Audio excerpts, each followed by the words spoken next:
So we're just missing Roberto, but we don't really, I think everything's pretty much informational with the exception of passage of the minutes. So maybe we can just go ahead and he'll join when he gets a chance. So on the agenda today, after approval of the minutes, we have FY20 audit report, preliminary FY21 end of year update, federal funding status report, and that's all.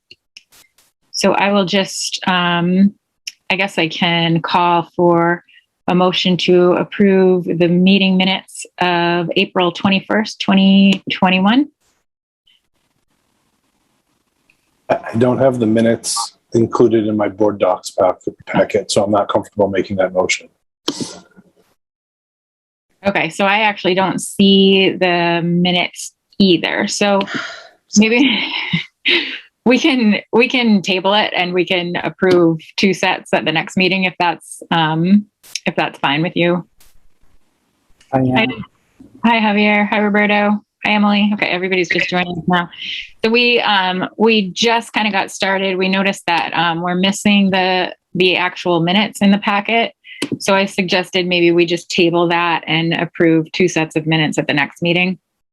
I saw that too. Okay. So we can just go on to the first agenda item then, and I'll just go ahead and turn it over to Kathy and Javier for the FY20 audit report. So Kathy, do you want to take this? Certainly. Okay. So let's see. I'm just going to share my screen. I did a little presentation, which as opposed to displaying the 3 memos, we sent out 3 memos. One is just summarizing the annual comprehensive annual report and the management letter from FY20. And as we just completed the FY22 budget, it seems like that would be many, many years ago, but that was just last year. And then we also had another memo that went into a little bit of detail or specifics on what the projected FY21 year end might look like. And then just a status on the federal funding. So I was going to begin with just summarizing or highlighting some of the some of the high points, probably on just the comprehensive annual financial report is something that's issued with pretty basically by the city. And so there's a lot of information in there. And I was just trying to break that down a little bit to specific to the school, because in this particular report, the school is just one large department of the city. And a lot of the statistical and other information that's in there is specific to the city, with some information for the school department, but tried to pull out what I thought might be the most relevant. You've been provided with the entire report, but this would just be some of the highlights. Can I just make sure that everybody understands, and I think everybody does, but and I apologize if that's the case and this is repetitive, but this is the FY20 annual report. So this is not the budget year that just finished. We are going to update you on where that is right now. This is the audit of the previous year that you normally would have seen sometime during the spring, but for the reasons that Kathy will detail, you're only seeing it now. So just want to make sure everybody understands that. Yes, and we are in the process of transitioning from a new audit team. So just, I think because of the pandemic and some staffing shortages that our previous auditors were experiencing, we started very late in the process, and the report was issued very late and after the auditing firm had resigned, basically. So we weren't able to have them present any of this. So I'm going to do my best, since I was not here at that time, but can certainly read the financials and present just some of the highlights. And as a reminder, our FY20 budget was $117 million, and we actually came in under budget in both our expenses and our revenue. So our FY20 expenditures came in under budget by $1.8 million. However, our FY20 revenues also came in under budget by about $1 million. So we would realize a net increase in our fund balance of $798,409, which is reflective of the amount we came in under budget in expenditures less the amount that we came in under budget in our revenues. And that's what's going to be added to our fund balance. So the true picture of the change in fund balance, which is our annual surplus or our deficit, is determined by the amount by which our actual revenues exceed or are below our actual expenditures. So if we broke down this $798,000, by fund, we would see just to see the extent or the size of each individual budget. Of course, our general fund budget is quite a bit larger than our adult ed and our food service budgets, but our general fund actual revenue was $110.45 million. And it exceeded our actual expenditures in the general fund of 110. So we have a $451,000 increase to our general fund balance for FY20. And then our adult ed, we added $24,000, very, very small amount to their fund balance for the year. But their revenue exceeded their actual expenditures, which is positive. And the same with the food service. Revenue of $3.5 million exceeded our actual expenditures of $3.2 by $322,000, and that's what was added to their fund balance in FY20. So the pandemic really started at the end of the fiscal year, so that we didn't really experience some of the differences that we may see for FY21.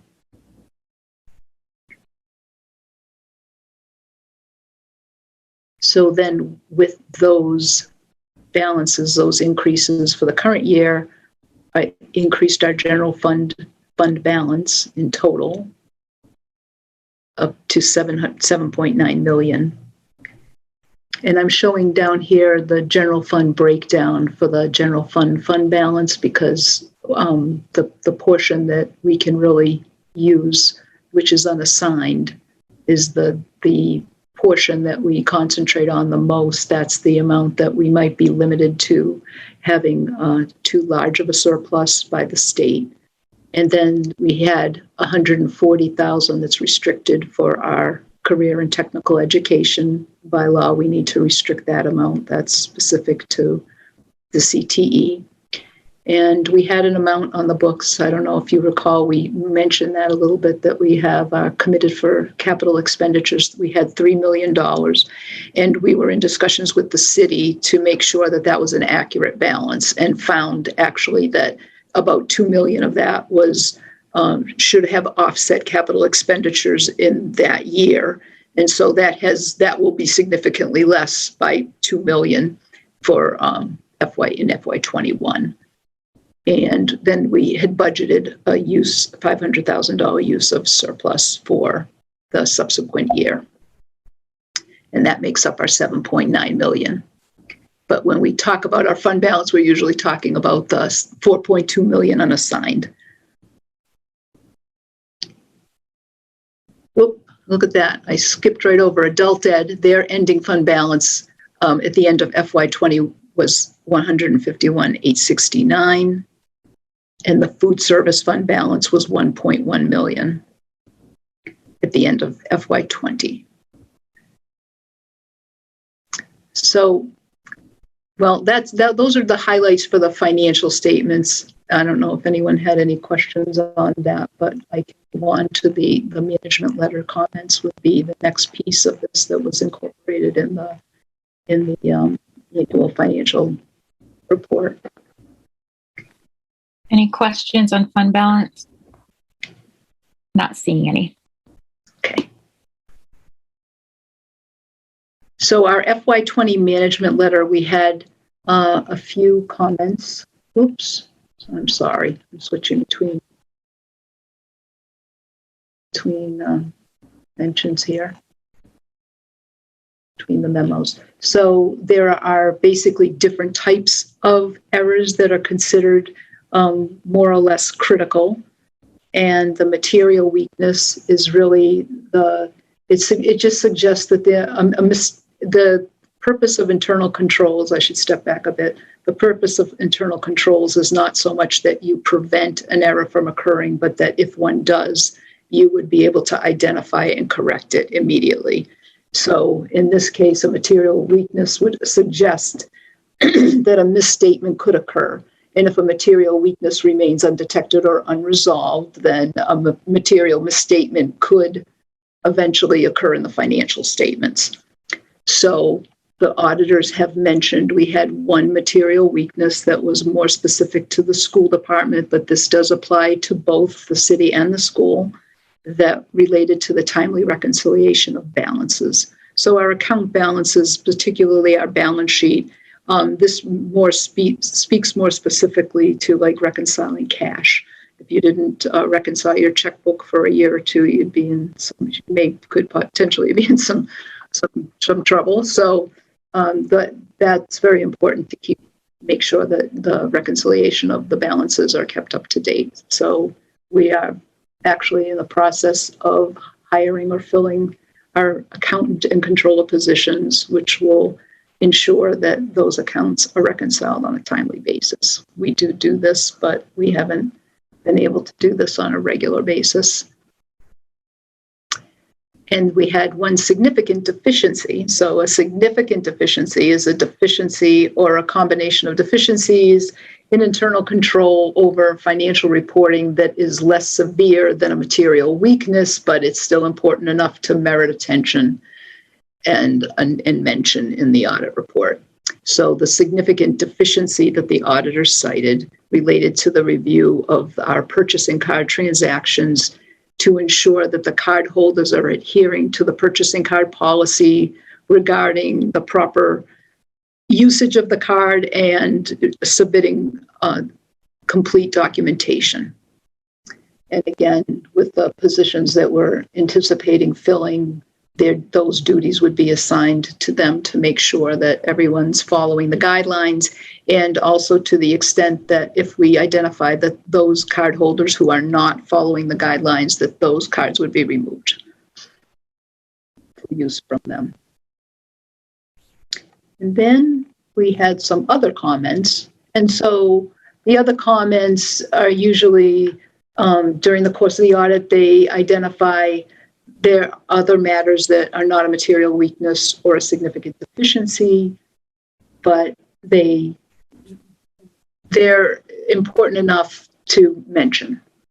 So the auditors felt that there were some comments related to the timely deposit of receipts, and some of these are pandemic related. It was a little difficult just making sure that we were able to review and go through our mail and make sure that those deposits got made on a timely basis, which they now are. But at the time of this audit, we were having some difficulty with that, and they felt that compelled to mention that.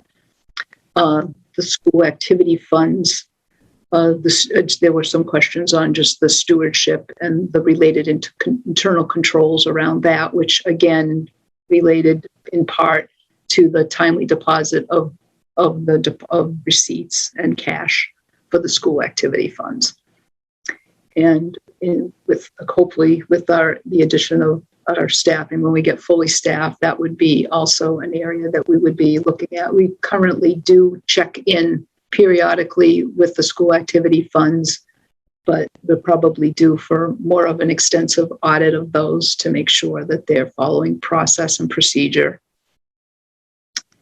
And to avoid having this comment again. So the goal is always to have, if you do have a comment, that it doesn't continue on beyond the current year. So that's always the goal.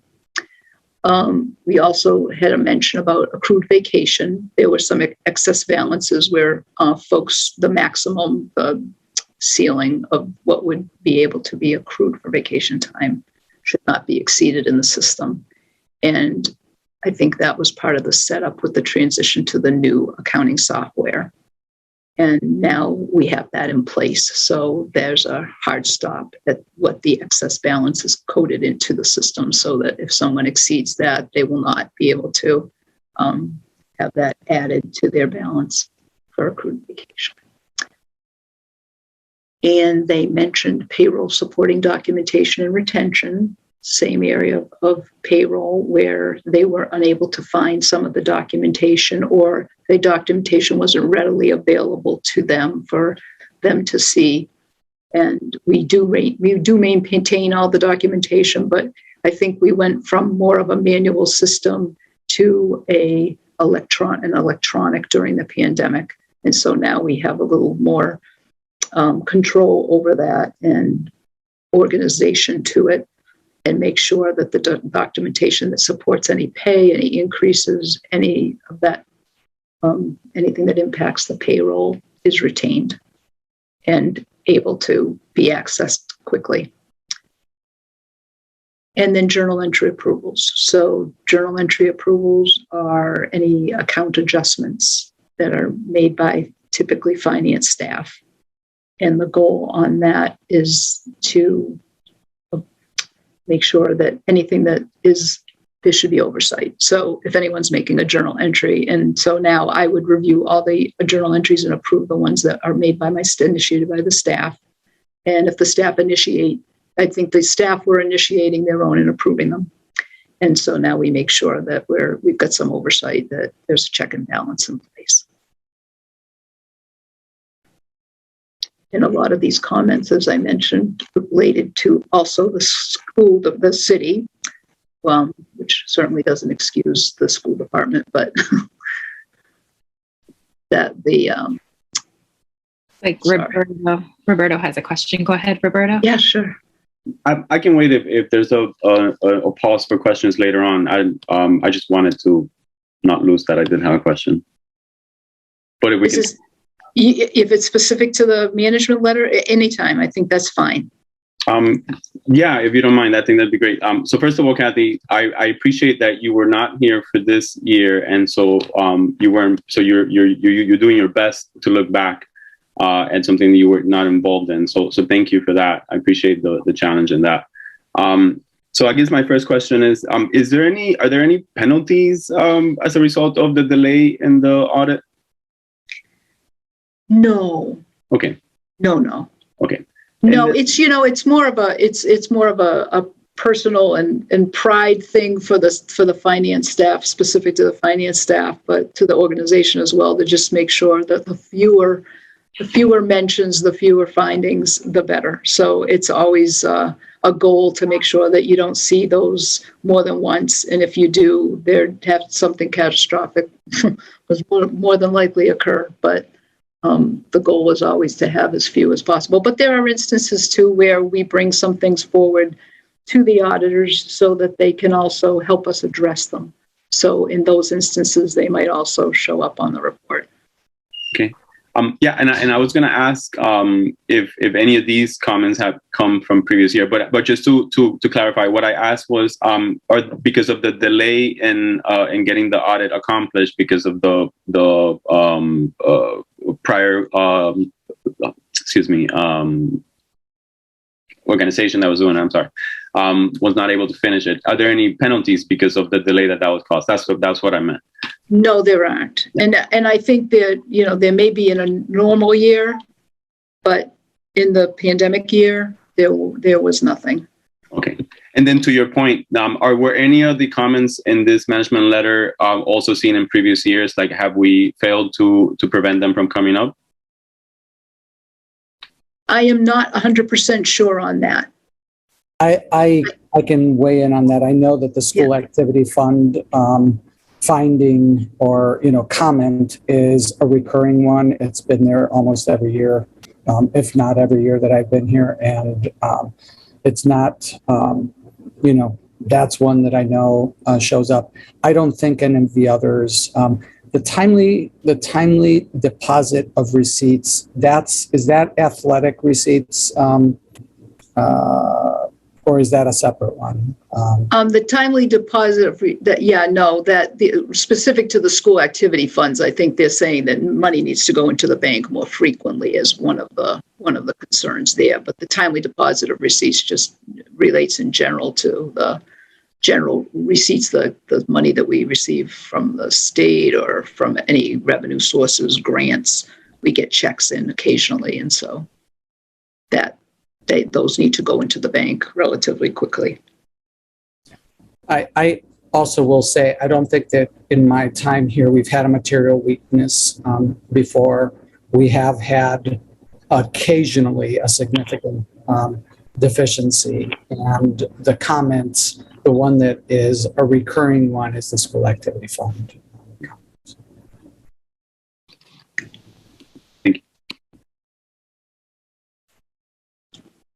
So the timely reconciliation of balances, would you say that that is related to staffing issue? Yes. And how is that going in terms of staffing? Well, we're still looking. So we haven't filled the position, but we're actively seeking a permanent replacement for our controller and our accountant. Okay. And I will also remind you that this is, I mean, the FY20 last 3 years have been a incredibly unstable time in our finance department, where, you know, there are literally 2 people that are that have been a constant, and otherwise, you know, there are new people. Some who left and returned, you know, 1 who left and returned, but for the most part, you know, there are just 2 people that have been a constant in that department. Yeah, I recognize that's been a challenge. Emily? Yeah, I was just wanting to follow up on that and seeing if you could walk us through, and Kathy, you know, I recognize, yeah, you're dealing with, since you've been here and through COVID for the rest of the folks who have been in the department, continually changing, you know, lay of the land with federal money coming in, and our needs changing in terms of, you know, big ticket items like staffing. But so I understand how challenging it is. Or has been. I'm just wondering if you can walk us through what the open staff positions are, because I don't feel like I have clarity on that. Can I ask, because we have a lot to cover today, if you would like us to do a memo outlining what those positions are, we'd be happy to do that. But, you know, rather than trying to walk through the... Absolutely. That would be fine. Thank you. Thanks.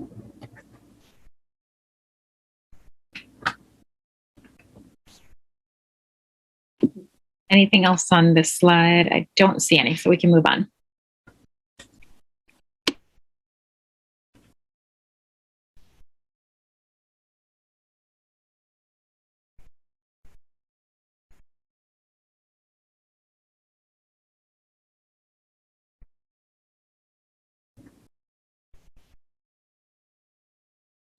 You're muted, Kathy. I'm so sorry. Thank you, Adam. I said the next slide, it refers to the memo for the FY21 year-end projections. And so we have ended certainly our FY21 year on June 30th, but we haven't fully, we're still paying some invoices that kind of straggle in after June 30th that apply to the previous fiscal year. So those are getting inputted. And we also have, you know, we're going to make some adjustments for different costs, the costs of the teachers, the salaries that have been earned during the school year. We have to make an adjustment for those for the fiscal year FY21, the year in which they were earned. And we also have some juggling because we do have so much federal money and the CRF money. We're trying to finalize our costs on the federal side. Some of the costs may come back to the general fund if we've exceeded the amount of the awards. So there are still some adjustments that are taking place. But anyway, this is a more conservative, I believe, estimate of where we may end the year. So for the general fund, this is what we had projected for our actual revenue of $111,000 compared to our actual expenditures of about $109,000. I said 111 million compared to 109 million for our expenditures. So we're expecting an increase in our fund balance of 2.3 million for the general fund. The adult ed fund looks like they may squeak by with an actual surplus this year of 200,000 that would add to their fund balance. However, on the food service side, we're anticipating that the actual expenditures significantly increased over the amount of federal money and the revenue that we were able to receive this year. And so that change in net assets is going to be 875,000 for food service, which they'll still have a little bit of a surplus remaining, but they took the biggest hit for the pandemic. And I think that one I would like to just spend 1 second on.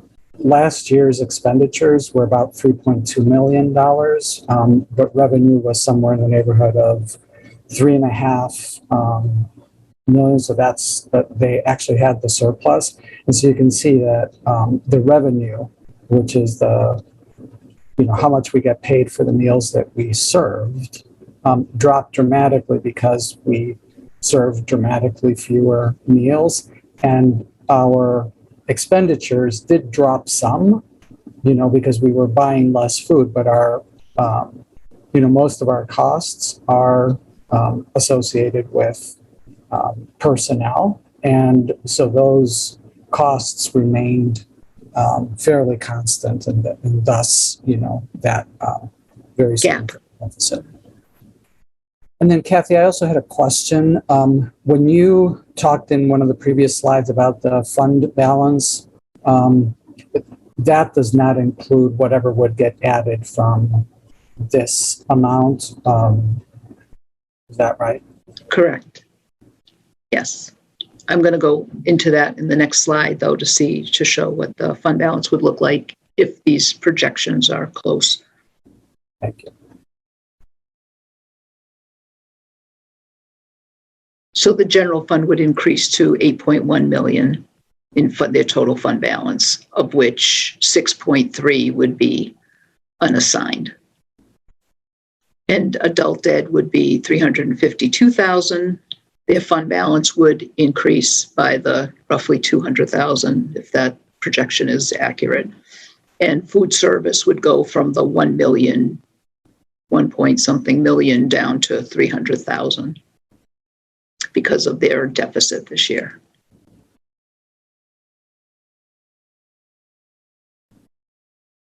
And so we typically do have a discussion about the 6.3 million in unassigned to say, are we getting close to a point where we'll have excess unassigned fund balance in the general fund, because that's where the state requires us to have, we were limited to 3% of the previous year's general fund budget.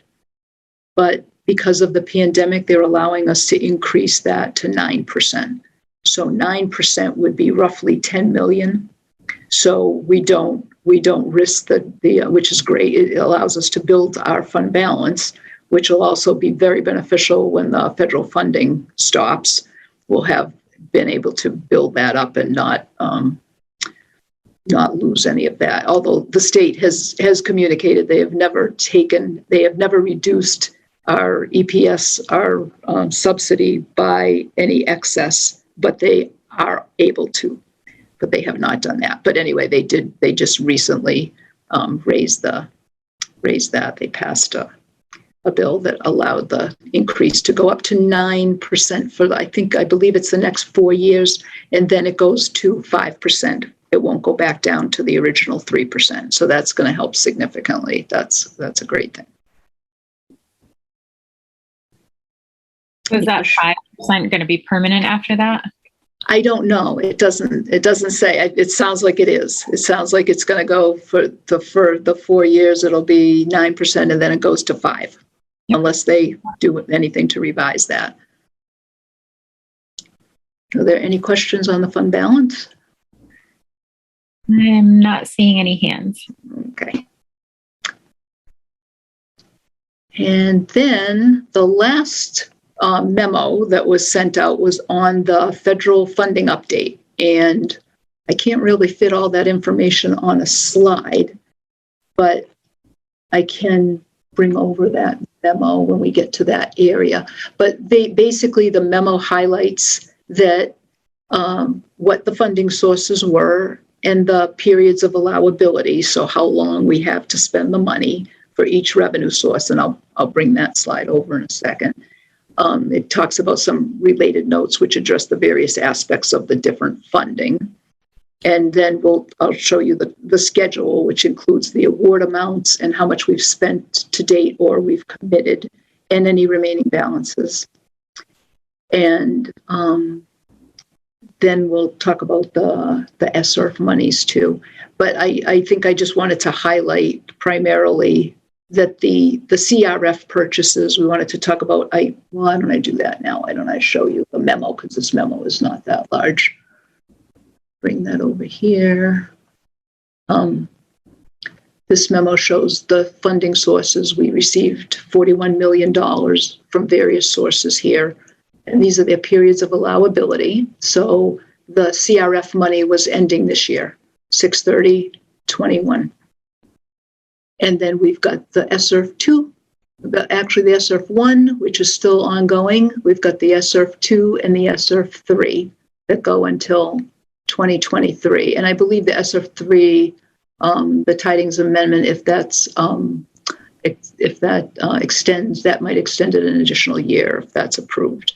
But right now they're scheduled to end in 2023. And so the schedule that was attached to the memo just shows the awards by funding source and how much we've spent to date, how much we have encumbered or committed, and then anything that's not yet posted that pretty much will wrap up some of these funding sources. So the only funding sources that are remaining open at this point are SRF 1, SRF 2, and SRF 3. And I just wanted to speak a little bit about what we've spent on a lot of this money on, especially the CRF, let's see, right here, CRF 2, we spent quite a bit, and CRF 1, which is up here, we have spent quite a bit on too. So these are just more broad categories for these particular funds. I was trying to fit it all on one page. So there, of course, is more detail on all of these. And I also wanted to point out for SRF 2, it looks like we've only spent or committed 1.5 million, but we may recall when we were looking at the budget for FY22, we talked about all the priorities that we had set, which do add up to the 7.9 million. And that's what we applied for with the state, what they have approved. We just haven't spent it all yet. But that, in my mind, is committed, pretty much committed. We know exactly what we want to spend that on.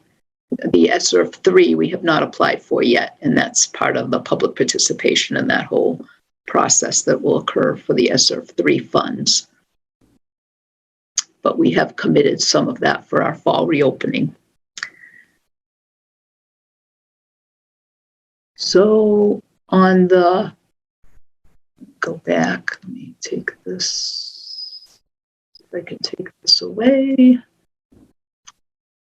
Some of the expenses that some of the purchases we saw in the CRF purchases, I just wanted to explain. I think you've heard this before, but we really spent a lot of money on all the things that were pandemic related to like new windows and HVAC systems, our facilities improvements. We purchased 4 school buses. We bought a lot of cleaning supplies, masks, hand sanitizers, especially at the beginning of the pandemic. We had technology devices for both the staff and the students for remote learning. We purchased tents, stumps, buckets for outdoor learning. We backfilled for remote academy staffing. So we had the remote academy, we had our regular staff into remote academy, and then backfilled some of those positions. We had our community partner contracts for daycare arrangements.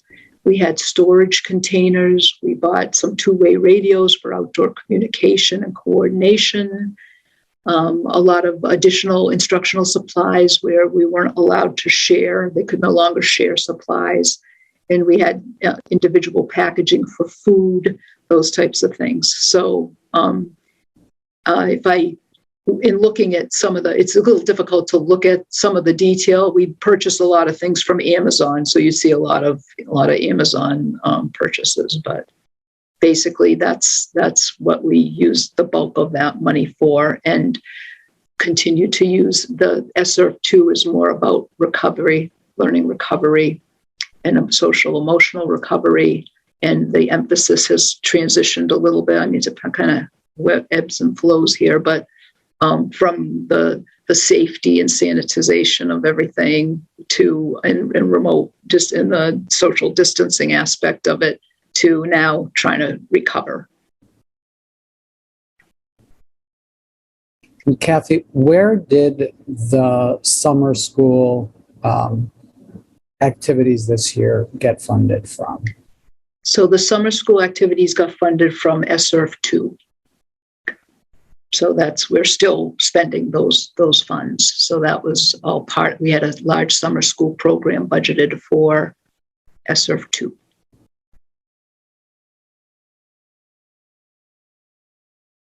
And when we were making the transition from CRF to SRF, we were using the CRF money more for the pandemic, more truly pandemic-related expenses, and the SRF for the social, emotional, and learning recovery.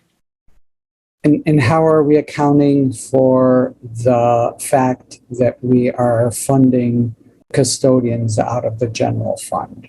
Where was that intended to come from, and where is that accounted? Thank you. Yes, that was intended to come from both SRF1 and SRF2. And so now we've put that back on the budget.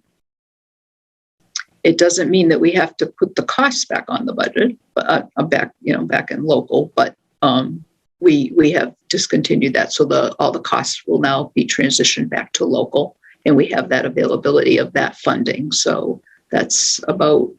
I think we were going to do $650,000 projected for SRF 1 for this year, and $650,000 was going to go on to SRF 2.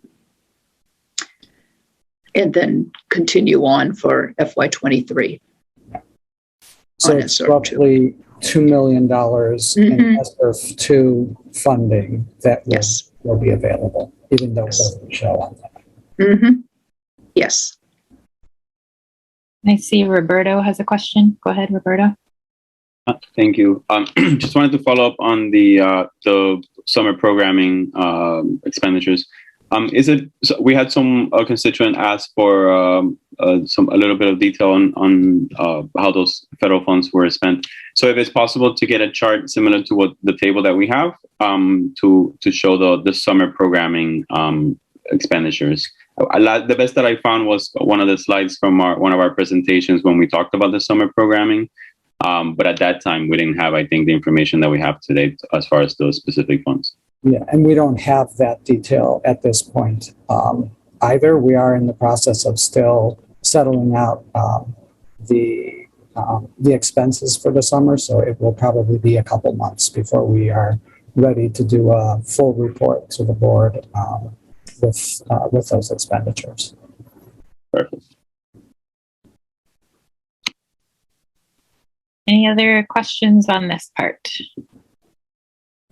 I'm not seeing.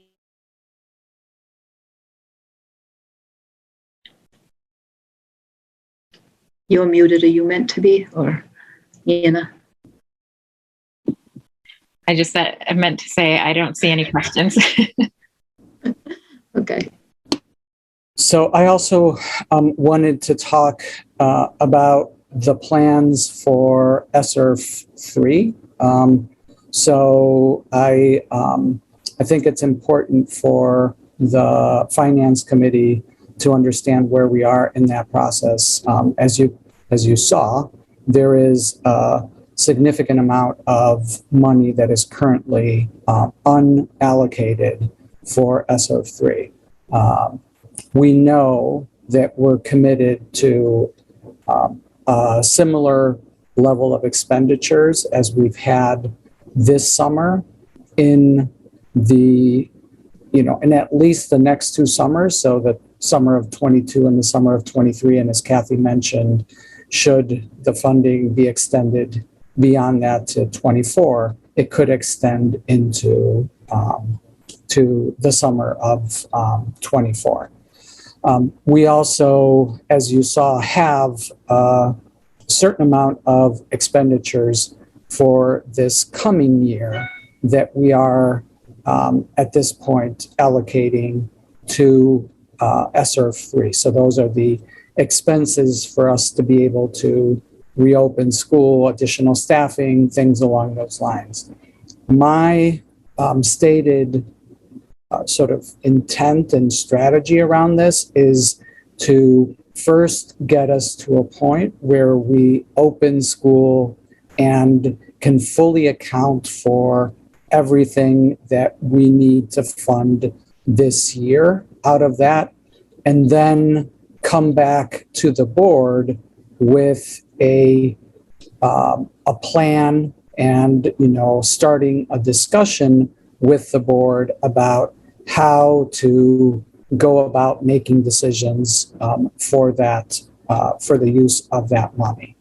And I think in our previous conversations, we've stressed the importance of, thinking of those funds as an opportunity to sort of to change our context significantly, and trying to do that in ways that don't, that aren't recurring costs. But, that is going to be extremely difficult to do. So in some cases, it might be things like the way that we're thinking about summer school, things that we will do for as long as we're able to do them, and then plan to not continue them into the future. But again, from my perspective, what I would like that process to be is one where we actively encourage our staff, our students, our families with, a priority for those, students and families that traditionally are not at the table, articulating their needs and helping us define how to use that, use our funds, emphasizing having them engaged, actively engaged in that process. At Tuesday's board meeting, we will have a presentation from the students who have been involved in the Portland Empowered's Reimagine education process over the course of this summer. And so that will begin to show some of the ideas that our students and community members and staff would, want to see us prioritize. And I look at the opportunity afforded by the ESSER funds as, the place where we can actually engage people in making those meaningful investments. So my goal would be for the board to begin engaging in this, sometime after we have that accounting that I mentioned in response to board member Rodriguez, in terms of, how much we actually spent in the summer, so that we know how much do we have left in ESSER 2, in ESSER 1, and of course in ESSER 3, so that we can then begin a dialogue about how to use those funds in a way that meaningfully engages the community in that work. I'm trying to avoid a situation where we are, like we were with CRF, where we needed to quickly use those funds, and that was necessitated by the fact that we had a very short time frame on the use of those funds, and we were in the middle of a pandemic. but these are funds that we can use for our short-term and medium-term recovery efforts, and ideally to set ourselves up to be able to make some significant investments in our context that will endure beyond the life of the funds. So I thought it was important for the Finance Committee to understand, there are questions that, come up from members of the public and including staff about, well, can we just use the ESSER funding? And I'm trying to hold the line on that because I want to make sure that we don't have a rush to use that funding. We need to have a comprehensive process that engages the community in order to make decisions about that. I want to make sure that we open school. I want to make sure that we have everything that we need in place to have a safe and welcoming and have it continue to be safe and welcoming through the year. But I really want it to be something that is different from the way that we've budgeted some of these funds in the past. I see Roberto's hand and then Emily. Thank you. So a couple of things on that. So first of all, Superintendent, I want to encourage you to continue to, as you said, hold the line, because it was part of the expectation during the budget process that we reserve those funds. And we did explicitly said that it'd be a participatory budgeting process that we'd be using. So I want to encourage you to continue to do that. And again, I think that represents what the school board said during the budget process. And I then just wanted to clarify, because you did not use the term participatory budgeting. Is there? I just want to ask a question. Is that a fair way to describe what your expectation is of how we're going to use the funds? It is. Yes. Okay, good. Okay. Great. As you know, as I've said, this is something that I'm excited about. We've talked about it over the years, and this is a great opportunity. And I think it's a great way to use the federal funds. So I'm excited. Thank you. Emily? Thank you. I also want to just jump in and echo some of that support. Also, the holding off, so we go forward with the process the participatory community-based process that we committed to. I also want to just remind this committee that we did also during the budget process commit to spending the money after what we needed to reopen schools on equity, which is consistent with our the core work that we're undertaking now as a district. So I really look forward to this process. I think the opportunity to really solicit feedback and to get ideas is going to be really rich, and I'm looking forward to it.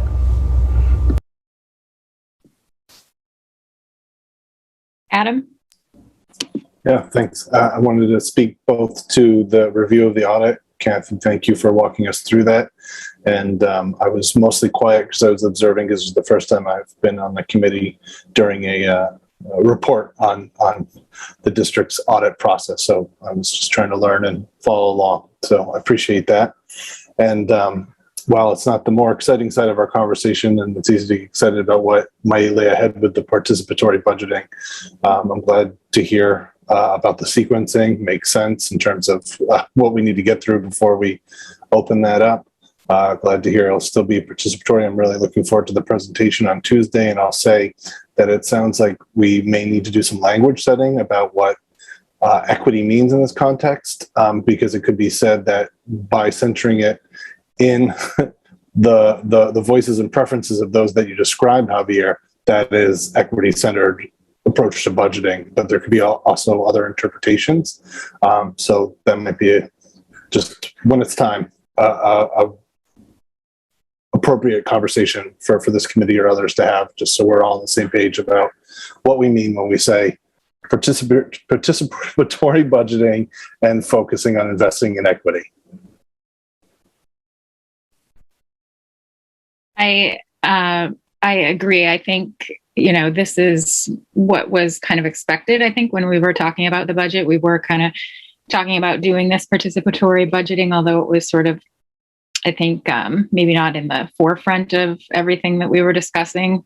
But I did hear some interest about it from the council and, everybody that we were talking to as well. And I think it's a really sound financial planning way to kind of infuse our system with monies around or resources around our goals around equity. So I think that that's the right thing to do.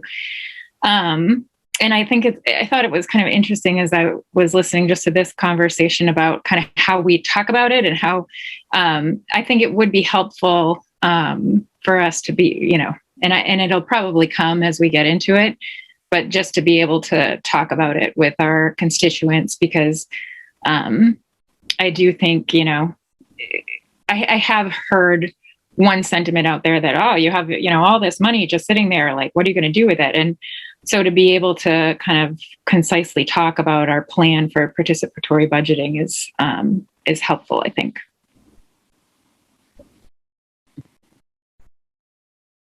That's, why I wanted to bring it to the Finance Committee today. I will also, refer to it in my remarks at Tuesday's board meeting during just superintendent's comments, because I do want, the word to be out there about how we're planning to do this. I think it's important for people to understand that this money is not, my money to spend, and that it is something that we have a strategic opportunity to do some really important work for the future, and that we need to be thoughtful. This is not about spending it right away. So I think that it's important for all of us to communicate that as we have people coming to us and saying, like, oh, could we fund this out of ESSERF? And I think it's really, that's why I really wanted to spend some time on that today, because I really wanted to make sure that, that we're all carrying that message forward.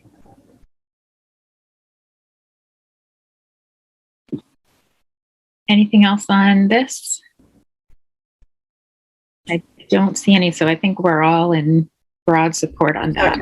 Emily, go ahead. I'm backtracking a little bit, but I just wanted to also acknowledge the memo on federal funding for me with all the deadline and the summary is incredibly useful. I know I will use that as a reference point. So just because I'm not sure that we just acknowledge the usefulness. Thank you, Kathy. I really appreciate it. It's like going to be my go-to cheat sheet. So thank you.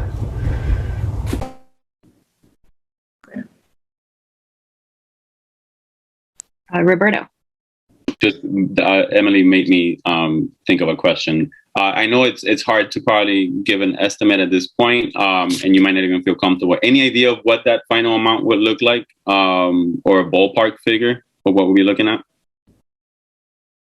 Okay. But way too early to tell. All right. It'll be okay. Thank you. I mean, I think Kathy did a tremendous job getting what we know to date reduced into that memo. But as you can tell, there's a lot of pieces that are still evolving, particularly around the ESSERFs, the whole sort of custodian issue that we discussed, the, true accounting for our summer costs, true accounting for our end of year ESSERF 1 expenditures, and because there's stuff that was originally intended to be funded out of ESSERF that we wound up funding out of CRF and things along those lines. So those transactions are still in the process. So that's why, when we talk about ESSERF 3, I want to just, wait until we're able to look at all of those funds and figure out what it is that we actually, prioritize we obviously have to prioritize spending down ESSERF 1, which runs through the end of this fiscal year and a few months of the next fiscal year, and could potentially mean that we have more money in ESSER 3 than what is even on that sheet today. So, but I think, Kathy, we thought it would be really important for you to have a good sense of where we are, particularly where we are with the CRF funding that is, has come to an end. And, I do think that it merits noting that we did a terrific job of spending a huge amount of money that we didn't know we were going to have at the beginning of the year, and have really positioned ourselves well in some areas, particularly around technology, as well as some of the investments that we were able to make in facilities and things like that, in ways that, that will help our bottom line down the road as well, just because we have all new technology and, improvements in our physical plant and things along those lines that we wouldn't have been able to do. So, when I look at all those zeros, I'm like, Miranda first and Kathy did a terrific job of, shepherding a huge amount of money through really smartly thinking about how do we move things here, things there, to allow us to get to that point. And it's not, it's one of those things that you just take for granted, but, you shouldn't, because it's been a tremendous amount of work, continues to be a tremendous amount of work. So. And I have to give a lot of credit to Miranda, because she really did a lot of that under more stressful circumstances than we've been able to. As Javier mentioned, there's a little more time to plan now with these other ones that have come in, but initially it was a spending frenzy, and yeah, she did a great job managing that for us and remained here to help with that. So I'm very appreciative. Certainly, and that's really helpful, and I agree wholeheartedly that it's been amazing work that you guys have done. All the more reason why, as I said earlier, when we're able to look back and look at how we spend the ESSER funds on the summer programming, why I'm so interested in that is because of all the conversations that we've had about loss of educational time, learning losses, and we're so focused on that. So we want to be able to look back and tell people, much like Anna was saying a moment ago, this is what we did with these federal funds. We addressed these urgent issues. So I'm excited to see how it all looks in the future. I'm confident that we're doing it in a way that's going to be thoughtful and effective. So thank you. Yeah, I noticed that too on the spreadsheet, that, the buckets of zeros, which, remembering back to as we were going into December of last year, we were panicking, right? Because we had a spending deadline coming up, and just kind of remembering those moments, it's like, wow, we did it. So, that's credit to your good work, the work of staff. So thank you for that. And I just think it's tremendous what we've been able to do through this last year. Thank you. And I overestimated. Adam likes to remind me, I'm not very good at managing, presentation time. So it's, sometimes I underestimate, sometimes I overestimate.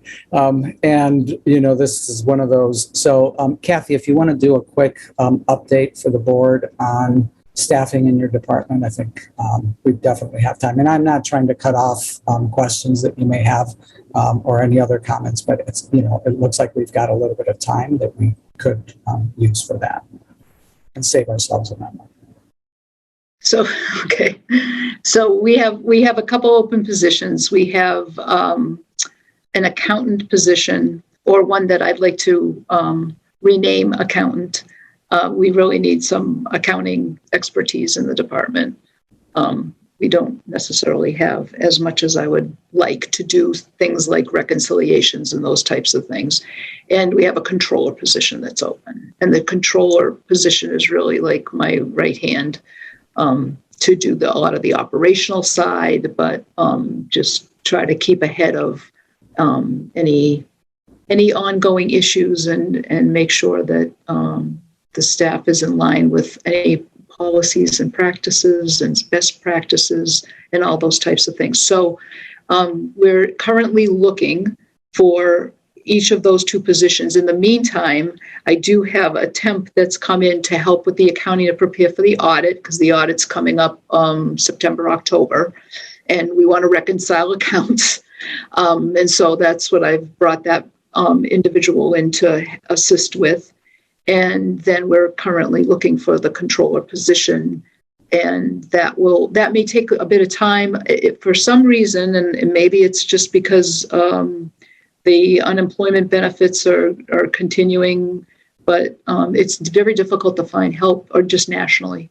So we just haven't gotten the right person. And where we do have a fair amount of turnover here in the finance department, I just want to make sure that we do the right hires, that we don't rush it, I guess. And so I know it's a little painful at the start for me as well, but I think it'll be worth it to get the right folks in and train them and move forward. But right now it's a little hairy. And I do have also, we did bring in someone to help with the grant management. So we have someone that I'm training currently to be the grant manager on the SRF grants. It's a tremendous amount of work.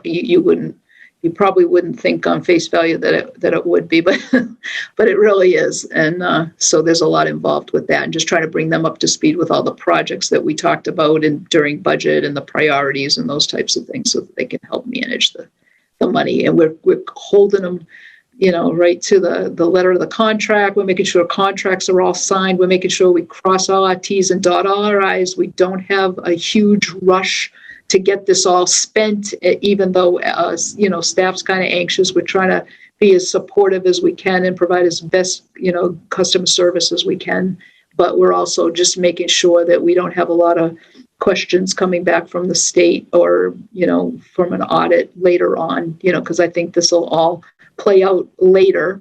We may hear, we don't want to hear about any abuses of anything that took place, especially in the Portland School Department. So we're really being very, very cautious, very conservative, and just trying to make sure that everything's above board. So that this position is going to help tremendously. So that person's working remotely out of New Hampshire right now, but not so far away that they can't come, but most of the staff is working remotely. So that position is as well. So, and that's a contracted position. That's not a permanent hire for the grant. And we are able to charge that salary to the grant, to the SRF2 right now.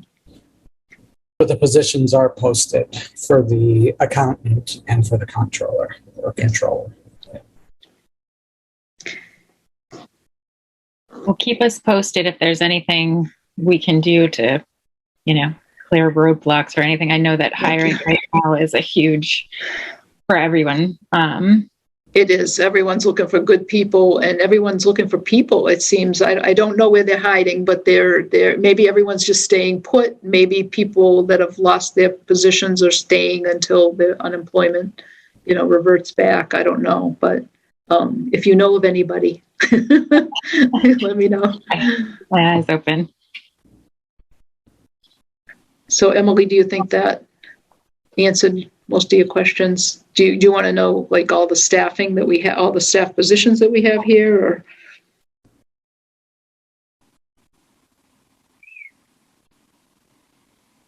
She may have stepped away. Okay. All right. I didn't know if anyone else had any. I don't see any other hands, any thoughts, any closing remarks. We think we've reached the end of our agenda here.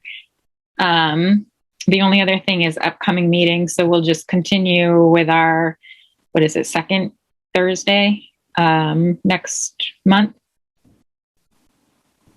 Yes.